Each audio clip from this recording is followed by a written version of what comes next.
सदैव शास्त्रों के वचनों को साक्षात्कार करके बोला है। एक होता है किताबी ज्ञान पढ़ लिख के बोलना, एक होता है जो पढ़ा उसी को जीवन में अनुभव किया, ये अनुभव किया हुआ ज्ञान। ये जो लोग प्रश्न करते हैं कि मैं अपने परिवार का पोषण करता हूं, धन कमाता हूं, बेटी बेटा पढ़ाता लिखाता हूं, इनके ब्याह करता हूं, भजन नहीं करता हूं, तो कोई पाप भी नहीं करता, तो मुझे नरक क्यों मिलेगा? ध्यान से सुनिए, कह रहे हैं या एषाम पुरुषम साक्षादात्म प्रभवमीश्वरम ना भजन्त्य वजानन्ति स्थानात् भ्रष्टा पतन्त्यधः। चाहे वो 4 वर्णों में किसी वर्ण वाला हो, 4 आश्रमों में किसी आश्रम वाला हो, वर्ण और आश्रम में रहने वाले हर व्यक्ति का कर्तव्य है भजन करना। भेजे ही गए हो भजन करने के लिए। ये मानव देह भोगों के लिए नहीं, यथावत धर्म पूर्वक भोग को भोगते हुए भजन करते हुए भगवत प्राप्ति करने के लिए। इस तन का एक ही फल है भजन। नर्तन कर फल विषय न भाई, भजी राम सब काम बिहाई। जो मनुष्य मानव देह प्राप्त करके भजन नहीं करता, उसको इस बात का दंड मिलता है। वो अपने वर्ण आश्रम से भ्रष्ट होकर नीच योनियों में जाता है और बहुत कष्ट पाता है। क्यों? क्योंकि एक ही ये योनि है जिससे हम निकल पाएंगे 84 लाख योनियों में। भगवान ने कृपा करके दिया है। खास करके विवेकवान पशुवत मनुष्य जीवन व्यतीत करने वाले तो बहुत हैं विश्व में, जिनको कोई भगवान से मतलब नहीं। थोड़ा कुछ धार्मिक हुए तो नर्क स्वर्ग तक की बात है। जीवन मुक्ति या भगवत साक्षात्कार ये तो बातें ही नहीं मिलेंगी। अगर कहीं मिलेंगी तो किसी भारत के ब्रह्म ऋषि का बीज बोया हुआ है तभी मिलेंगी, ये अन्यत्र नहीं है। जीवन मुक्त होना, तत्वबोध और भगवत प्रेम, भगवत साक्षात्कार, ये केवल भारत की भूमि के ब्रह्म ऋषियों ने अनुभव किया। अन्यत्र तो बस स्वर्ग और नर्क, इन्हीं की चर्चा मिलेगी। अगर कहीं है तो किसी भारत के ब्रह्म ऋषि का बीज बोया हुआ है, वहां अन्यथा नहीं है। बड़े भाग्य हैं कि इस पावन भूमि में जन्म लेकर हम भजन करके भगवत प्राप्ति करते हैं। लोगों की मान्यता है हमारी कामना भगवान तो पूर्ण नहीं करते। कहां भगवान, कैसा भगवान, कौन भगवान? बाप को बाप नहीं मानोगे तो बाप को कुछ बिगड़ जाएगा क्या? सब मम प्री सब मम उपजाए। कैसे लोग अज्ञान में भटक रहे। तुम करो पापाचरण, तुम्हारी बात सुनेंगे। अच्छा यही सोचो, हमारे भारत का प्रधानमंत्री है, हर प्रयास करता है, कोई भी बने अपनी बुद्धि से प्रयास करता है भारत उज्जवल हो। यदि सत्य मार्ग का पथिक है, वो अपने कर्तव्य को समझता है, तो ये सोचेगा भारत उज्जवल भविष्य वाला बने, भारत धनाढ्य बने, भारत एक बलवान देश बने, भारत की हर प्रजा सुखी रहे। इसके बाद उसी का बना हुआ कानून है। अगर इसके विपरीत ऐसा करता है कोई, तो उसको इतनी सजा, उसको ये दंड, उसको ये दंड। ऐसे ही भगवान का विधान है। यदि आप धर्म मार्ग में चलोगे तो उज्जवल भविष्य वाले, आप अध्यात्म बल से बलवान, आप परमानंद की प्राप्ति करने वाले। आप विपरीत मार्ग में धर्म विरुद्ध चलोगे तो आपको रोग, शोक, दंड, चिंता, भय, शोक, नरक, मृत्यु, ये सब प्राप्त होंगे। भगवान ने निर्णय कर दिया। अगर आप साबित हो चुके हो महापापी हो और आप राष्ट्रपति को प्रार्थना करें कि मेरी फांसी टाल दी जाए और उनकी मौत हो जाए, तो न्यायाधीश के द्वारा पास किया हुआ आपका फांसी का मृत्यु दंड भी टाल दिया जाएगा। ऐसे ही भगवान कह रहे हैं सर्वधर्मान परित्यज्य, रास्ता बता रहे मामेकम शरणम व्रज अहम त्वां सर्वपापेभ्यो मोक्षयिष्यामि मा शुचा। हे भगवान ये पूर्ण कर दो। क्या किया तुमने भगवान के लिए? भगवान ने तुम्हें मानव देह दिया, भगवान ने प्रकृति दी, भगवान ने सब कुछ व्यवस्था की। तुम केवल पापाचरण करो, भगवान तुम्हारी नौकरी करे। तुम भगवान के अंश हो, भगवान ने तुम्हें देह दिया, भगवान ने प्रकृति दिया, तुम भगवान के लिए क्या कर रहे हो? तुम हमारी समाज के लिए जो भगवान ने रचा उसके लिए क्या कर रहे हो? अपनी वासनाओं की पूर्ति। तो दंड नहीं भोगोगे और क्या भोगोगे? तुम्हारे गाली देने से भगवान कोई छोटे हो जाएंगे? तुम्हारे थूकने से आकाश गंदा हो जाएगा? तुम कर सकते हो तो सिर्फ अपना बुरा कर सकते हो और कुछ नहीं कर सकते। लिख लो हमारी बात। अगर कुछ भी मंगल हो रहा है तो भगवान के बनाए विधान से मंगल हो रहा है। संत समागम, हरि कथा, नाम जप, भगवत आराधना, ये उनकी कृपा से हो रहा है। तुम कर सकते हो तो शब्द लिख लो, केवल अपना बुरा कर सकते हो। वही बुरा कर रहा है, भगवान को गाली दे रहा है, भगवान को नहीं मान रहा, नास्तिकता बढ़ रही, मनमानी बेवकूफी। भगवान ने मेरा कर्जा नहीं, कर्जा लेते समय भगवान से पूछा था? कर्जा लेते समय भगवान से विनय की थी? धर्म से चला है तू? भगवान की आज्ञा का पालन कर रहा है तू? अरे भगवान तो सबके पिता हैं, परम उदार हैं। गाली देने वाले को भी प्रकृति से नहीं रोकते, इसको श्वास मत लेने देना, ये मुझे गाली देता है। नहीं, अच्छी ऑक्सीजन देते हैं, पानी देते हैं, भोजन देते हैं, उसके लिए पृथ्वी फट नहीं जाती है, उसको भी पृथ्वी अपनी गोद में रखती है। जो भगवान को गाली दे, कैसे नीच बुद्धि वाले अपना काम बनाने के लिए आए हो और अपना काम बिगाड़ रहे हो। जिनसे काम बनना है उन्हीं में नास्तिकता कर रहे हो। कौन है आधार यहां इस जगत का? वही सर्वाधार परमात्मा। तुम अंधे हो, दिखाई नहीं दे रहा? ये सूर्य किसके बल से तेजवान है? ये वायु किसके बल से चलती है? किसके बल से पृथ्वी? आप देखो किसके आदेश से हो रहा है। एक जरा सा झटका आता है, प्रांत का प्रांत चकनाचूर हो जाते हैं। वो सामर्थ्यशाली भगवान है। तुम्हारे कुछ कहने से होगा, चींटी की तरह पिस जाओगे। उसकी शक्तियां अनंत है होश में। अगर जीवन को मंगल में सार्थक बनाना है तो एकमात्र भगवान की शरण है। और अगर कुछ भी और करोगे तो अपने को बर्बाद करोगे, सिर्फ बर्बाद करोगे, सिर्फ विनाश करोगे अपना, और कुछ मंगल नहीं कर सकते। भगवान का आश्रय ले लो, वो बहुत करुणामय है। ये जो पुरुष चारों वर्ण या चारों आश्रम में है, यदि भजन नहीं करते तो इस बात का दंड मिलेगा कि मानव देह तुम्हें मिला है भगवत प्राप्ति के लिए। देखो, बोले भला पिता अपना बालक का अहित चाहता है? हाँ चाहता है। एक पिता के पुत्र ने किसी नाबालिग का बलात्कार करके उसको मार डाला। उससे वो समाचार वाला पूछता है कि आप अपने ऐसे पुत्र के लिए क्या बोलेंगे? तो बोले यही बोलूंगा कि जल्दी से गिरफ्तार किया जाए, उसको फांसी की सजा दी जाए। मेरे बालक ने ऐसा अपवित्र कार्य किया, मैं कभी देखना नहीं चाहूंगा कि वो मेरे सामने आवे, उसको जल्दी से जल्दी पकड़ा जाए। ये जब एक साधारण पिता ऐसा बोल सकता है तो असाधारण पिता जो धर्म के विरुद्ध चलेगा, तिनकर काल रूप में भ्राता, वो भगवान साक्षात धर्म स्वरूप है। कोई धर्मात्मा पिता नहीं चाहेगा कि उसका पिता अपवित्र कार्य करे और उसे गले से लगाए। फिर भी मेरे भगवान कह रहे हैं अहम त्वां सर्वपापेभ्यो मोक्षयिष्यामि मा शुचा। अपिचेत सुदुराचारो भजते माम अनन्यभाक्। महादुराचारी भी हो तो आ जाए कह के कि प्रभु मैं आपका हूं, आपके सिवा कोई मुझे नहीं बचा सकता, तो मैं तुम्हें साधु समंतव्यः सम्यक् व्यवसिता हिस्सा, मैं तुम्हें साधु बनाऊं। फिर भी भगवान को कैसे शब्दों से बोलते? कोई भगवान नहीं। मनमानी आचरण करो, पता चल जाएगा भगवान है कि नहीं। अंतिम समय तक तो पता चल जाए। एक डॉक्टर बोले थे हमसे, जब गंगा किनारे भ्रमण करते थे, बहुत अमेरिका से पढ़ के आए थे, मार विज्ञान छांटते चले जाए, कौन भगवान, कैसा भगवान क्या। अब गंगा किनारे तो एक अलग रहनी थी, उदासीन ना बोलना किसी से। उनसे कहा नहीं ऐसा अपमान मत करो भगवान, अब कैसे हम तुम्हें छाती चीर के दिखावें कि हैं हम ऐसे जी रहे हैं, ये साधु महात्मा ऐसे जी रहे हैं, केवल हवा में जी रहे हैं, नर्क स्वर्ग की चाल नहीं, लेकिन छाती से कहता हूं, हृदय से कहता हूं, त्रुटि हमारी, करुणा उनकी। अगर कहीं भी हमें कुछ भी असंतोष हुआ है तो मेरे आचरण का, मेरे विचार का, मेरी क्रियाओं का हुआ है, और उनकी कृपा का वार पार नहीं, अपार करुणा बरमाले। और मिलना, तुम बहुत दूर हो हमसे, तुम दूर हो, लेकिन मेरे प्रिया प्रीतम मेरे से दूर नहीं। अब वो कोई ऐसी दूरबीन नहीं कि मैं तुम्हें दिखा सकूं कि देखो, ये हम कोई प्रमाण तुमसे नमस्कार नहीं चाहने के लिए कह रहे, ये इसलिए कह रहे कि प्रभु कितना प्यार करते, तुम्हें कैसे बताऊं। हजारों प्राण हो तो न्यौछावर कर दे, ऐसा प्यार करते हो। ऐसे नहीं को स्वप्न में आके प्यार करते हो, भाव में आके प्यार करते हैं।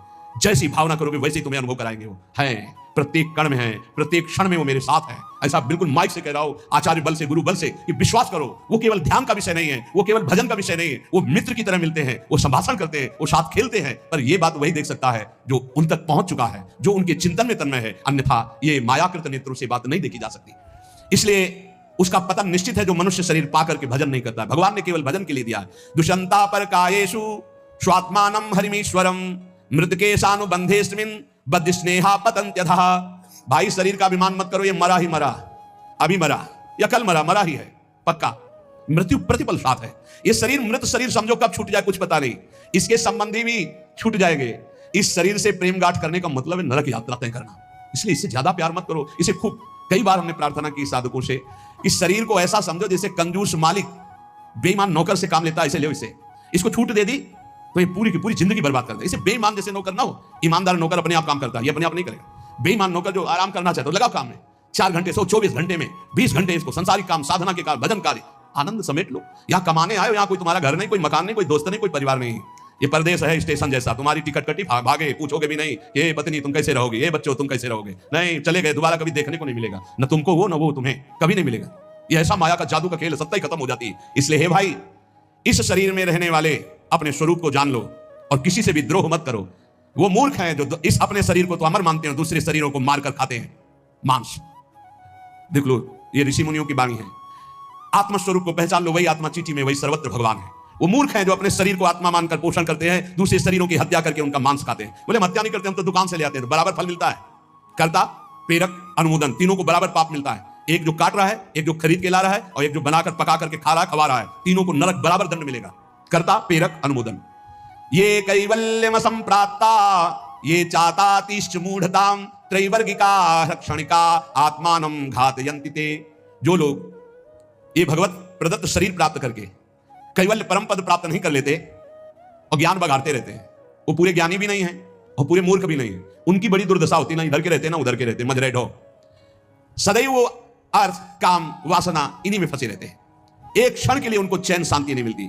जो मनुष्य शरीर पाकर अपना उद्धार नहीं कर लेता, वो अपने पैरों में मानो अपने हाथ से कुल्हाड़ी मारकर काट रहा है, वो आत्मघाती है, वो दुर्गति को प्राप्त होता है। एत आत्महनो अशांता अज्ञाने ज्ञान मानिनः सीदंत्य कृत कृत्या वही कालध्वस्त मनोरथा। ऐसे जो ज्ञान बगाड़ते रहते हैं और ब्रह्मबोध नहीं किया, निरंतर भजन नहीं करते, इनको आत्मघाती कहते हैं। जानते हैं पर मानते नहीं है। ये इन आत्मघातियों को कभी शांति प्राप्त नहीं होती, इनकी कर्म परंपरा कभी नष्ट नहीं होती। काल भगवान सदा सर्वदा इनके मनोरथों पर पानी फेरते रहते, हृदय की जलन विषाद कभी मिटने को नहीं होती। इसलिए हित्वात्यायास रचिता गृहापत्य सुहृत्स्यः तमो विशन्त्यनिच्छन्तो वासुदेव पराङ्मुखा। वासुदेव भगवान श्री कृष्ण के चरणों का आश्रय ले लो, उनसे विमुख मत हो। विमुख होकर यदि तुमने धन रुपया पैसा मकान सब समेट भी लिया तो भाई जब जाओगे कुछ साथ नहीं। एक बार कृष्ण कहा, एक बार राम कहा, एक बार राधा कहा, ये सत्य वस्तु तुम्हारे साथ जाएगी। इसलिए बार बार राम राम कृष्ण कृष्ण हरि हरि राधा राधा बोलते हुए अपना काम करो, तो तुम्हारा लौकिक भी पुष्ट और पारलौकिक भी पुष्ट हो जाएगा। जो भगवान नाम जप नहीं करता, भगवान से विमुख है, ना चाहने पर भी विवश होकर उसे घोर नरक में जाना पड़ता है। इसलिए सदगति प्राप्त करने के लिए नाम जप अत्यंत आवश्यक है। ये कलिकाल की बड़ी महिमा वर्णन की भगवान व्यास जी ने। जो फल सतयुग में 10,000 वर्ष ब्रह्मचर्य रहकर दोनों हाथ उठाकर दाहिने पैर के अंगूठे के बल खड़े होकर भजन करने से मिलता था, ध्यान दीजिए कितना कलयुग का कृपा प्रसाद है। कलयुग को बहुत बुरा कहा जाता है, तो ये बात पक्का समझो, 2 पक्ष सब में होते हैं, कृष्ण पक्ष और शुक्ल पक्ष, एक अंधेरे का पक्ष, एक प्रकाश का। तो कलयुग में 2 पक्ष है। एक अंधेरे का पक्ष अगर भगवान से विमुख हो तो नष्ट कर देगा। यहां कह रहे हैं भगवान महर्षि वेद व्यास देव जी, यत् कृते 10,000 हायनेन तत् द्वापरे तश्च मासेन होरात्रेण तत्कलौ तपसौ ब्रह्मचर्यस्य जपादेश्च फलम द्विजा प्राप्नोति पुरुषस्तेन कलिसाध्यति भासितम। सतयुग में 10,000 वर्ष ब्रह्मचर्य से रहकर दाहिने पैर के बल अंगूठे के खड़े होकर दोनों हाथ उठाकर मंत्र जपने से जो फल मिलता था, वह त्रेता में 1 वर्ष ऐसी साधना, द्वापर में 1 मास 1 महीने, और कलयुग में 24 घंटे नाम कीर्तन करने से वो फल प्राप्त हो जाता है। सतयुग में 10,000 वर्ष तक। सोचो कितना बड़ा कलयुग जैसा कलयुग समझुग आन नहीं, जो मन कर विश्वास, जो नर कर विश्वास, बहुत बड़ा लाभ कलयुग। 24 घंटे नाम कीर्तन से फल मिलेगा, जो बड़ी बड़ी तपस्याओं से, बड़ी बड़ी साधनाओं से। बोले सतयुग बहुत श्रेष्ठ है, द्वापर त्रेता बहुत श्रेष्ठ है, हमें लगता कलयुग बहुत श्रेष्ठ है। धन्य है कलयुग जो 24 घंटे नाम कीर्तन से वो हजारों वर्ष की तपस्या का फल प्राप्त करा दे। भगवान व्यासदेव जी कहते हैं मैं कलयुग की पूजा करता हूं, मैं उसे सर्वश्रेष्ठ कहा कि सतयुग में ध्यान, त्रेता में यज्ञ, द्वापर में देवार्चन। ध्यायन कृते यजन यज्ञ त्रेतायाम द्वापरे अर्चयन यदाप्नोति तदाप्नोति कलौ संकीर्त केशवम। जो सतयुग में ध्यान से, त्रेता में यज्ञ से, द्वापर में पूजा करने से मिलता था, कलयुग में केवल नाम कीर्तन से फल मिल जाता है। इसीलिए नाम संकीर्तनम यस्य सर्व पाप प्रणाशनम। कलयुग में सबसे बड़ी साधना नाम जप करो, नाम कीर्तन करो, लीला चरित्र गाओ, लीला चरित्र सुनो। जो इस कलयुग में अपना कल्याण नहीं कर पाया तो फिर और युग में कल्याण करना बड़ा कठिन। अंगूठे के बल खड़े होकर देखो, कई मिनट खड़े रहोगे। ऐसे उपमन्यु आदि बड़े बड़े महात्माओं के चरित्र आते हैं, 1000 वर्ष, 10,000 वर्ष ऐसे। अरे यही सौभरी ऋषि यमुना में डुबकी लगा के भजन करके देखो, कई मिनट करोगे, जल को स्तंभित कर दिया, समाधिस्थ। ऐसे ऐसे महात्मा, अपने लोग महात्मा कहते हैं अपने को। डुबकी लगा के 2 मिनट नहीं रुक सकते नीचे, वो समाधिस्थ है। मछली को देख के 50 ब्याह करते हो, तुम मोबाइल में देख के क्या करोगे, तुम्हारे क्या होगा। इसीलिए बहुत होश में, कलयुग में बहुत मानता है भगवत प्राप्ति की, बहुत सुविधा है भगवत प्राप्ति की, होश में हो जाओ तो। पर ये होश रहने नहीं देता। ये किसके होश उड़ाता है, इसका प्रवेश कहां है, बता चुके कई बार। मदिरा पान करने वाला, मांस खाने वाला, पराई स्त्री से व्यभिचार करने वाला, और स्वर्ण चोरी करने वाला, जुआ खेलने वाला, छल झूठ कपट रजोगुण, ये सब इसके स्थान है। नाम जप करो, पवित्र भगवत प्रसाद पाओ। कहां कलयुग है, आनंद ही आनंद। बोलो यहां कितनी देर कलयुग लगा तुम्हारे ऊपर, आनंद ही आनंद है। कलयुग समझुग आन नहीं, जो नर कर विश्वास, गाय राम गुण गण विमल भवबिन तरई प्रयास। कितना बड़े कलयुग, केवल नाम आधारा, कोई बात और हो ना हो, राधा राधा राधा, पार हो गए। सुखस्यांतरम दुखम दुखस्यांतरम सुखम पर्यायेणोपसर्पन्ते नरम नेमिमरा इव। भाई जैसे रात के बाद दिन आता है, दिन के बाद रात आती है, ऐसे तुम सुख में हो तो दुख आने वाला है, तैयार हो जाओ। और दुख में हो तो सुख आने वाला है। सुखम शांतरम दुखम दुखश्यांतरम सुखम, भगवान व्यासदेव जी कह रहे हैं। ये पक्का तुम्हारे पूरे जीवन क्रम लगा रहेगा, क्योंकि तुम्हारा प्रारब्ध रच चुका है। सुख के बाद दुख, दुख के बाद सुख, ऐसा चलेगा। ये चक्र की तरह चलता रहता है। इसलिए तुम सुख में भूलो नहीं और दुख में प्रभु को भूलो नहीं। नाम जब निरंतर करो तो सुख दुख से परे हो जाओगे। जातस्य नियतो मृत्यु पतनम च तथोन्नते विप्रयोगावसानस्तु संयोगा संचया क्षया विज्ञायना बुधा शोकम न हर्षमुपयान्ति ये तेषामेवे तरे चेष्टाम शिक्षन्ता सन्ति तादृशा। हे भाई मेरी बात सत्य मान लीजिए। जातस्य नियतो मृत्यु, तुम्हारा शरीर जन्म लिया है ना, मरेगा पक्का। कल एकांतिक में एक भाई से पूछा, प्रश्न कर रहे थे, भाई तुम्हें कभी आता है कि मरोगे? बोले नहीं। हमारा सत्संग सुनना रोज मिलेगा ये आपको। सत्संग में एक बार तो रोज आएगा कि तुम मरोगे, नहीं आएगा? रोज आता है। आपका तो अभ्यास बन गया होगा सुनने का कि मरने वाली बात तो रोज आती है। यही हमको संभालेगी, क्योंकि जाना है। जो संभलते नहीं है वो लड़खड़ा के गिर जाते हैं। रोज संभलना है, मरना है। जातस्य नियतो मृत्यु पतनम च तथोन्नति। अगर शरीर जन्मा है तो मरेगा आज, नहीं तो कल तैयार हो जाओ। जाना है, जाना है। कब जाना है पता नहीं है। फांसी वाले को तो समय बता दिया जाता है कि कल 12 बजे होगी, अपने को अपना ये भी समय नहीं पता है, पता नहीं कब जाना है। उसे पता हो जाए तो अच्छा रहता है। सब डर जाते कि इतना रह गया। बर्थडे कोई तो मनाता नहीं, शोक डे जरूर मनाता, लेकिन अब पता नहीं इसलिए बर्थडे मना रहे हैं। वैसे तो नहीं मनाना है, नहीं मनाना है। मनाना है गुरु प्रदत्त जन्मदिन, जिस दिन से दीक्षा हुई वही दिन हमारा सार्थक है। और यदि मनाना है तो नाम कीर्तन करके मनाना है। बर्थडे कैसे मनाया जाता है जानते हो? प्रिया प्रीतम को विराजमान करो, श्रृंगार करो, ब्याहुला करो और रात भर कीर्तन करो और खूब सबको पकवान पवाओ, जय जयकार लगाओ। हम कह रहे रोज बर्थडे मनाओ, बहुत बढ़िया है भैया। इस तरह का बर्थडे, इस तरह का बर्थडे। खोल रहे हैं शराब, गंदी गंदी सब खान पान और नाच रहे हैं, और ये कोई बर्थडे? समय नष्ट कर रहे हैं। कितना कीमती, राधा राधा राधा, कितना कीमती समय आप कैसे नष्ट करोगे? बहुत लोभ लगता है। इतना कीमती, एक श्वास खरीद नहीं सकते 50 वर्ष की कमाई में। 50 वर्ष की कमाई की जो श्वासें तुमने व्यर्थ की, सब श्वासों के द्वारा जो आपने धन एकत्रित किया, एक श्वास नहीं खरीद सकते। ऐसा कीमती श्वास राधा राधा। कह रहे हैं नित्य ये ध्यान रखो कि शरीर जन्मा है तो मरेगा। कुछ अच्छा नहीं लगेगा ये बात ध्यान रखने का, नहीं लगता अच्छा, कुछ अच्छा नहीं लगता। बस यही लगता है कि एकांत हो जाए, कितना भजन कर ले, बस यही सार्थक है। जीवन की सार्थकता, नाम जप कर लो, मरना है यार, कोई साथ नहीं जाने वाला। और आपको अनुभव की बात बता रहे, सब अपने लिए तुमसे प्यार करते हैं, तुम्हारे लिए कोई प्यार नहीं करते। किसी ने हमसे कहा कि आपको तो बहुत लोग प्यार करते हैं। हम कहा आपकी नजर में, हमारी नजर में नहीं। वो कहा क्यों, आपको ऐसा क्यों नहीं लगता? हम कहा हमें इसलिए नहीं लगता कि सब अपने लिए हमें प्यार करते हैं। हमारे लिए तो प्रिया जो प्यार करते हैं, सिर्फ प्रिया जो, वो हमारे लिए प्यार करती है। सब अपने लिए, हमारे लिए नहीं। हमारे लिए तो प्यार करते तो पहले भी प्यार होता ना, नहीं हुआ। हमारे लिए तो प्रिया जो पहले भी प्यार करती थी अब भी प्यार करती है, और वो करती ही रहेंगी क्योंकि उनका स्वभाव है ऐसा। संसार का प्यार भगवत समर्पण करने के लिए हमें मिल रहा है। आपका प्यार लिया प्रियाजू के चरणों में समर्पित, हमारे लिए नहीं, हमारी प्रियाजू के लिए। हमारे लिए प्यार सिर्फ हमारी प्रियाजू का है। आप प्यार करते हैं प्रियाजू के लिए, आप प्यार करते हैं, उस प्यार को प्रियाजू के चरणों में हम चढ़ाते हैं। वो प्यार मेरे लिए नहीं, वो प्रियाजू के लिए, जिससे आपको प्रियाजू कृपा करके प्यार करें, आपका दुख नाश करके परम सुख प्रदान करें। तो हे भाई, जिसका जन्म हुआ उसकी मृत्यु निश्चित है, और जिसकी आज उन्नति है कल उसकी मृत्यु, उसका विनाश, उसका पतन, यही खेल है मृत्यु लोक का। ये बात परसों सत्संग में कही थी। पहले ये नहीं था और बाद में भी ये नहीं रहेगा। हे अर्जुन, ये बीच में दिखाई दे रहा है, इसलिए इस पर विश्वास नहीं। कभी भी उन्नति को उन्नति रूप में स्थायी कहीं नहीं पाया गया, वो अवनति में आई। कभी भी अवनति सदैव अवनति नहीं बनी रहती, वो उन्नति को प्राप्त होती। एक चक्र चल रहा है, इसलिए अभिमान मत करो, फूलो मत, निरंतर भजन परायण रहो। मोहाद धर्म या कृत्वा पुनः समनुतप्यते मना समाधि संयुक्तो नसा सेवते दुष्कृतम। ये जो मोहवश अपने शरीर को अविनाशी मान करके पापाचरण करते हैं, ये सच्चे हृदय से प्रायश्चित कर ले, नहीं तो नष्ट हो जाएंगे। हर पाप बम की तरह जमा हो रहा है तुम्हारा, जब फूटेगा ना बिल्कुल नष्ट कर देगा, किसी काम का नहीं रखेगा। जो जो तुम जान रहे हो कि पाप हो रहे हैं, इनका फटाफट प्रायश्चित कर लो, पाठ के द्वारा, भजन के द्वारा, संत महापुरुषों की सलाह के द्वारा उनको नष्ट कर दो।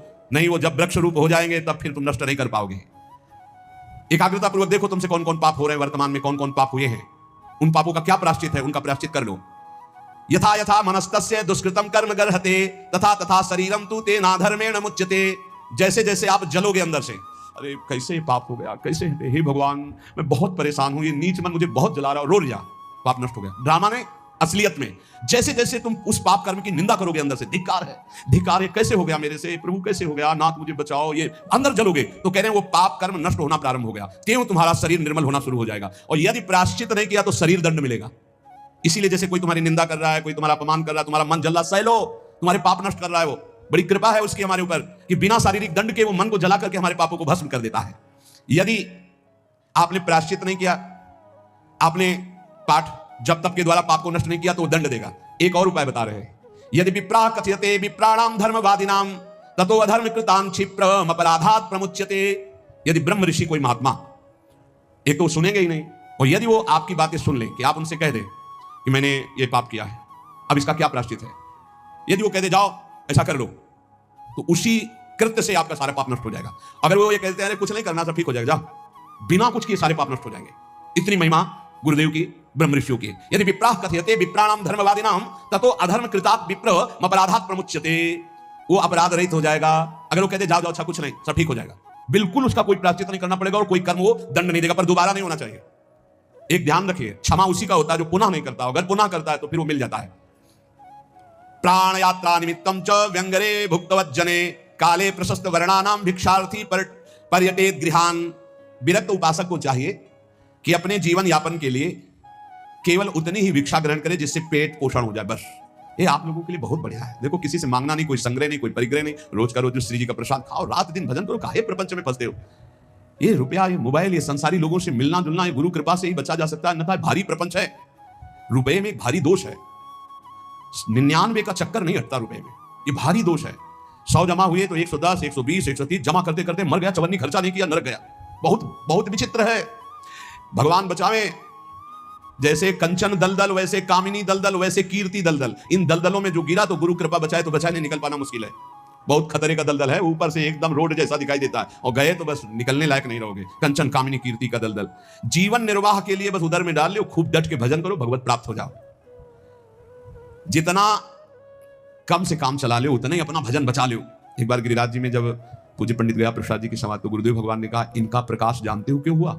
45 वर्ष की अवस्था में गिरिराज जी महाराज के समीप विरक्त होकर रहे, पर जिस दिन से विरक्त हुए उस दिन से कभी पैसा नहीं छुआ बाबा ने, कभी बाबा ने स्त्री स्पर्श नहीं किया, कभी बाबा ने प्रणाम नमस्कार स्वीकार नहीं किया। कंचन कामिनी कीर्ति तीनों पर विजय प्राप्त की हुई होने के कारण बहुत जल्द 45 वर्ष गृहस्थी में रहे, बहुत जल्दी इतना प्रकाश हुआ वैराग्य का। भाई जी जब पधारे थे तो बाबा को ऐसे दिव्य देह में दिखाई दे रहा था, भाई जी जा रहे, पंडित गया प्रसाद जी महाराज। एक काहे को अपना भजन बिगाड़ो, गुरु कृपा से भरण पोषण हो रहा, चकाचक खूब भजन एकत्रित करो, जितने से उदर पोषण हो जाए उतने ही भोजन पर अधिकार रखो, खूब भजन करो। भिक्षा अन्न है, ये आकाश वृत्ति से यहाँ आता है, वैसे भी भिक्षा तेहरा से मांग के रोटी लाई जाती। खूब भजन करो भाई यार, डट के। भजन ही जीवन का सार है। भिक्षा मिले तो हर्ष और ना मिले तो शोक ना करे, यहाँ ना मिलने का तो सवाल ही नहीं रह गया, वो तो अपने लोगों के जीवन में था गंगा किनारे। कई कई दिन जब गंगा जल से केवल उधर पोषण हुआ, और जैसे कोई बारी लगाने वाले ऐसे टिफिन खोल रहे हैं और अपना पार है, तो ऐसे दृष्टि जाती तो मन कहता बड़े भाग्य हैं उसके, ऐसा जीवन रहा है। बोले किसी के भी प्रति ना आदर सत्कार मिलने पर प्रियता और ना अपमान घृणा होने पर नफरत। मतलब कोई हमारा अपमान कर रहा है, घृणा कर रहा है, तो हमारे अंदर नफरत ना आवे, उसके लिए कोई बड़ा आदर सत्कार कर रहा है तो कोई प्रियता ना आवे। ऐसे भगवत मार्ग में रोज का रोज ये अमृत में वचन सुन रहे हो, ये बहुत अमृत प्राप्ति कराने वाले हैं। यदा यदा ही पाखंड वृत्ति रत्रोपलक्ष्यते तदा तदा कलेर्बुद्धि रनुमेया विचक्षणे। अब कलयुग का दोष कह रहे हैं, यदि पाखंड थोड़ा भी स्वीकार किया तो कलयुग तुम्हारी बुद्धि में सवार होकर नष्ट कर देगा। यदा यदा ही पाखंड वृत्ति रत्रोपलक्ष्यते, दिखाई भी दिया जरा सा पाखंड तो कलयुग सवार हो जाएगा। पाखंड जो है नहीं वो नाटक करना नहीं, बिल्कुल नहीं होना चाहिए। नाटक बिल्कुल नहीं होना चाहिए। नाटकबाजी तो भक्ति में होना चाहिए। बहुत बड़ा दंभ पाखंड रोग है, भक्ति को पूरा का पूरा रुग्ण कर देता है। दिखावटी नहीं होना चाहिए कुछ। प्रभु सब कुछ जानते हैं यार, किसको दिखाना, क्या दिखा। अच्छा सामने वाला दे भी देगा तो क्या, प्रणाम नमस्कार रुपया पैसा, इसके लिए भक्ति ही कर रहे हो तो हरि लक्ष्मीपति, दूसरे से क्या चाहिए। अगर जरा भी पाखंड हुआ तो कलयुग तुम्हारी बुद्धि को ग्रसित करके अनुमान भी नहीं लगा सकते कि कितना भ्रष्ट कर देगा। यदा यदा सताम हानिर्वेद मार्गानुसारिणाम तदा तदा कलेर्वृद्धि रनुमेया विचक्षणै। जब जब तुम वैदिक मार्ग का उल्लंघन करोगे, साधु पुरुषों की आज्ञा का उल्लंघन करोगे, तभी तुम्हारी हानि करने वाला कलयुग तुम्हारी बुद्धि पर सवार होकर तुम अनुमान भी नहीं कर सकते कि तुम्हें कैसा भ्रष्ट कर देगा। प्रारंभाश्चा वशीदंती यदा धर्म कृताम नृणाम तदानुमेयम प्रधान्यम कलेर्विप्रा विचक्षणै। जब कोई धर्मात्मा अधर्माचरण की तरफ जाने लगता है, सोई कलयुग उसके ऊपर अपना प्रभाव डाल देता है। जब कोई विद्वान कलयुग से ग्रसित हो जाता है तो उसके आचरण उल्टे होने लगते हैं। इसलिए पाखंड, शास्त्र विरुद्ध आचरण, संत गुरुदेव की आज्ञा का उल्लंघन, धर्म के विरुद्ध आचरण करने वाले पर ही कलयुग का प्रभाव होता है, अन्यथा नहीं होता।